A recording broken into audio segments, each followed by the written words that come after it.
皆さんお久しぶりです。ゆうかです。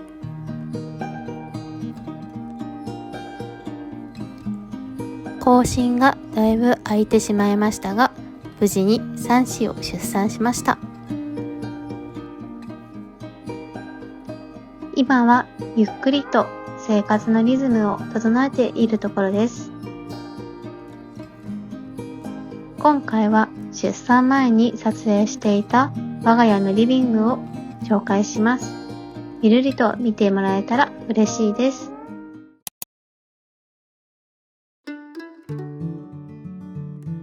リビングにはプレイマットを敷いています。床はライトウォールナットという明るい木目を選んでいて、本当はおしゃれなラグを敷きたい気持ちはありますが、3番目の子が歩けるようになるまではしばらくこのままかなと思っています。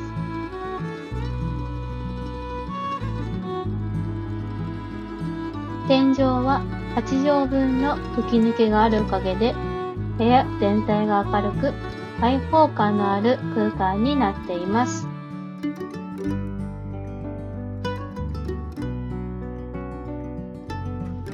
リビングの主役となっているのが、この1960年代のイギリス製サイドテーブル。場所によって木材の色味やデザインが違うのがポイントです。何よりも状態が良く、手に届きやすい価格だったので、迷わず即決しました。特に丸まった取っ手と足のデザインが可愛くで気に入っています。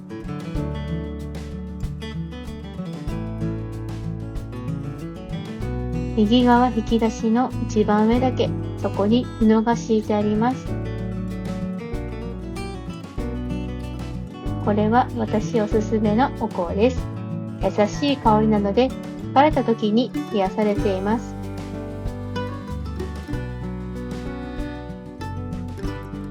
中央の収納には DVD レコーダーやゲーム機。左側には主に花器を置いています。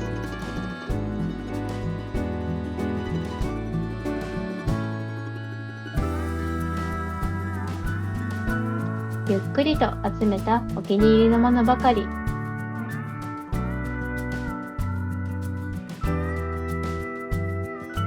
旅先で一目惚れしたり、母から譲ってもらったもの。お店に立ち寄って気になったものをお迎えしました。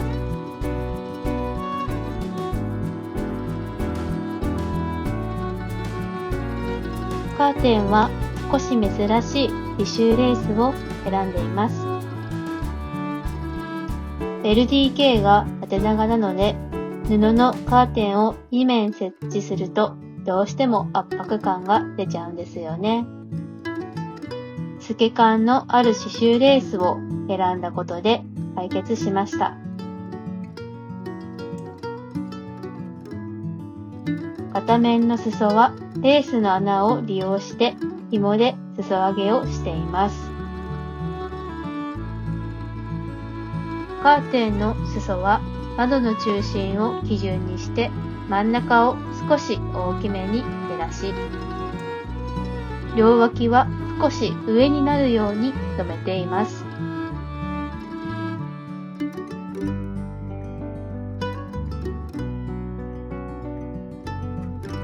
ちょっぴり雑な仕上がりですが、とても気に入っています。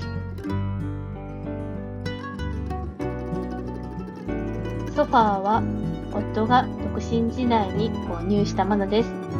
赤ボタンがポイントになってて可愛いです。クッションは輸入雑貨店と3COINSで購入したもの。ラルフ・ローレンのブランケットは新築祝いでいただきました。小さな雑貨さんで手に入れたサイドテーブル。天板は子供たちの落書きでカラフルになってしまいました。アートオブブラックのテーブルランプと楽天で購入した木製スツール。しっかりした天然木なので観葉植物を置いても大丈夫。我が子たちもよくここに座っています。テーブルランプは充電タイプ。この可愛らしいフォルムが購入の決め手となりました。子供たちが遊ぶ用の机と椅子もあります。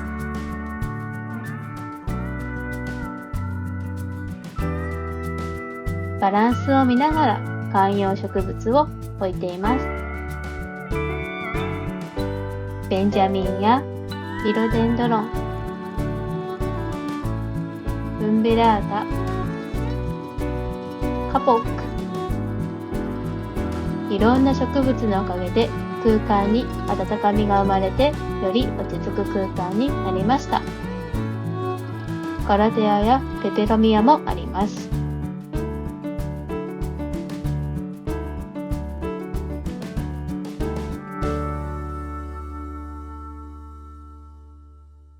あとはお気に入りのインテリアを飾って気分を高めています。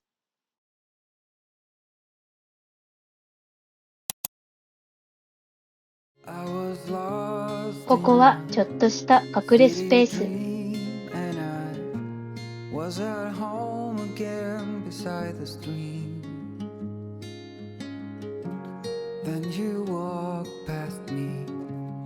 本やおもちゃを収納できる棚と、紙を貼ったりお絵描きができるホワイトボードがあります。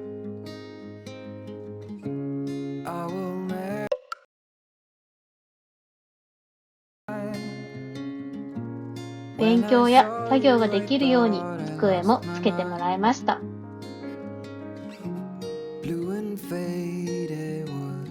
視界がクリアに見えるように中白色の電球にしています。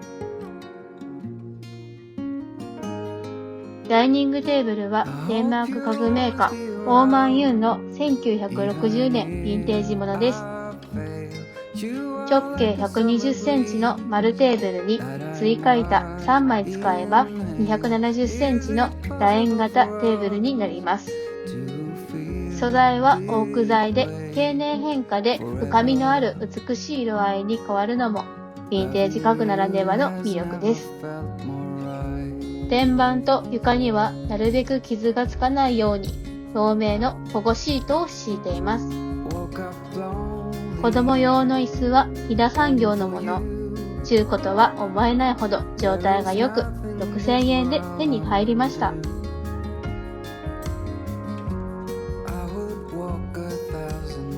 他の椅子は地元の方に譲っていただいたもの。職人さんの手作りなので色味や形が少しずつ違うところがお気に入りです。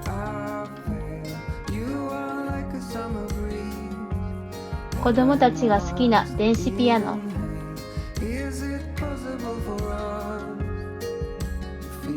メーカーはヤマハで部屋に馴染むようにクロスと同じホワイトのものをチョイスしました。嫌がりがちな子供たちのぬいぐるみやたまにしか使わない上着や毛布はまとめて隠しています。無印良品の大容量カゴが大活躍。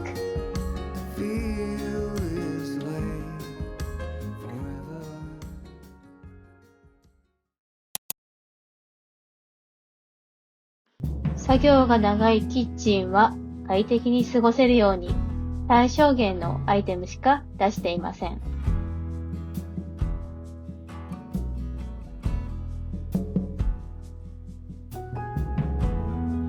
よく使う調理器具や調味料は取り出しやすい場所にあります。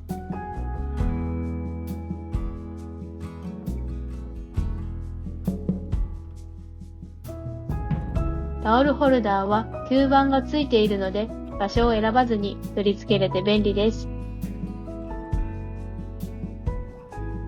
キッチンで一番お気に入りのコーナー。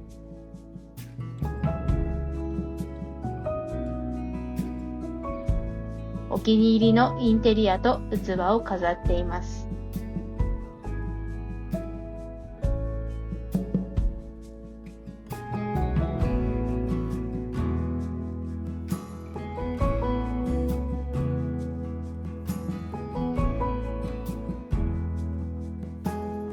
猫型のキャンドルが可愛くて、スタンドの中から覗いているように置いています。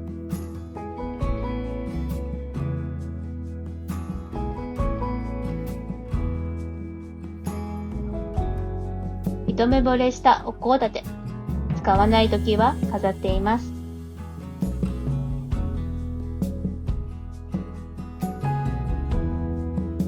コーヒーコーナー下にある棚は後付けのもので、夫の手作り。カウンターに放置しがちなものをざっくりと収納しています。棚の中はちょっと内緒です。せいろを収納する場所でずっと悩んでいましたが、磁石を貼り付けたことで解決。目につく場所はインテリアの配置や見せたくないものは隠すことを意識しています。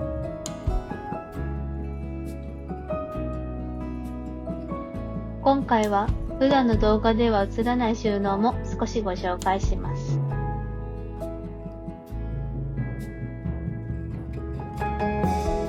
配線がごちゃごちゃしやすい家電製品をまとめています。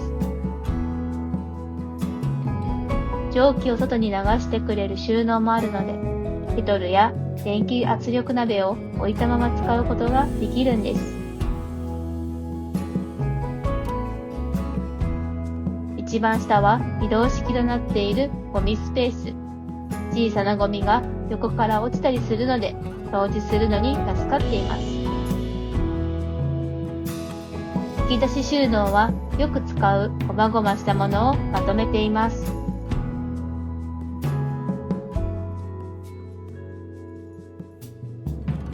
使うたびにさっと取り出せて、片付けもスムーズなのが嬉しいポイント。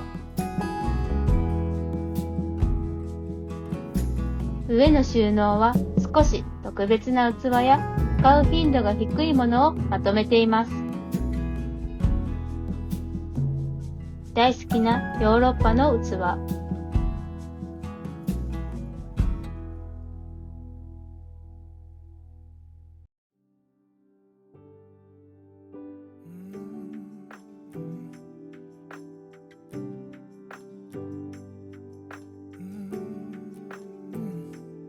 作家さんの器も。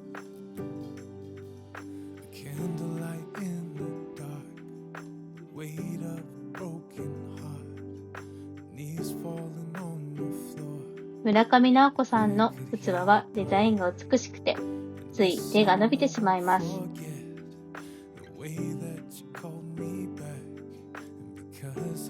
好みのお茶碗を見つけるのには時間がかかり、去年やっとお迎えしました。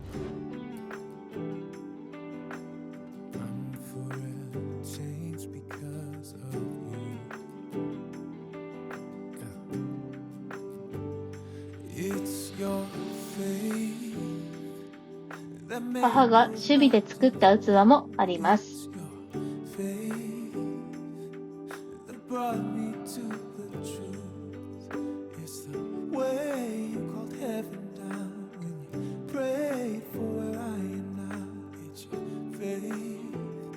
限られた LDK を広く見せるための工夫として、油跳ねガードの取り付けはやめました。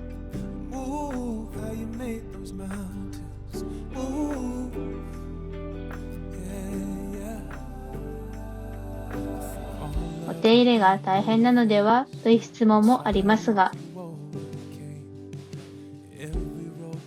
置くタイプのレンジガードを使うことで安心して揚げ物ができます。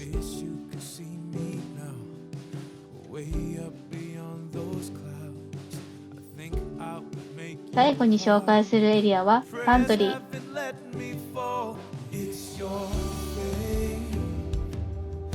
お気に入りの空間にしたくて、私好みの年賀状クロスを選びました。リビングからは見えないところなので、少し荒れていても気になりません。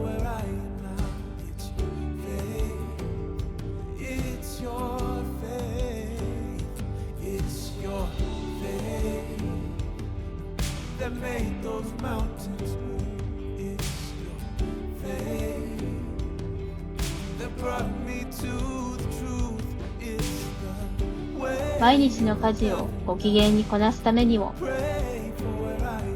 目線となる棚は見せる収納を意識しています。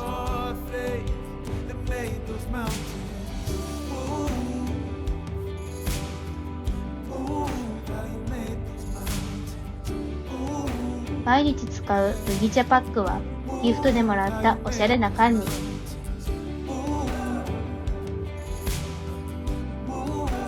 コースターや背の高い容器は工夫してまとめています。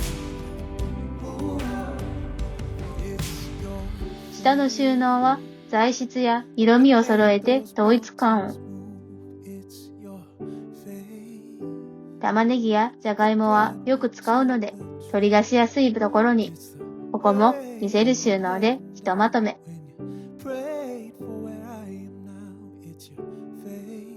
突っ張り棒を利用して冷蔵庫の上も有効利用しています。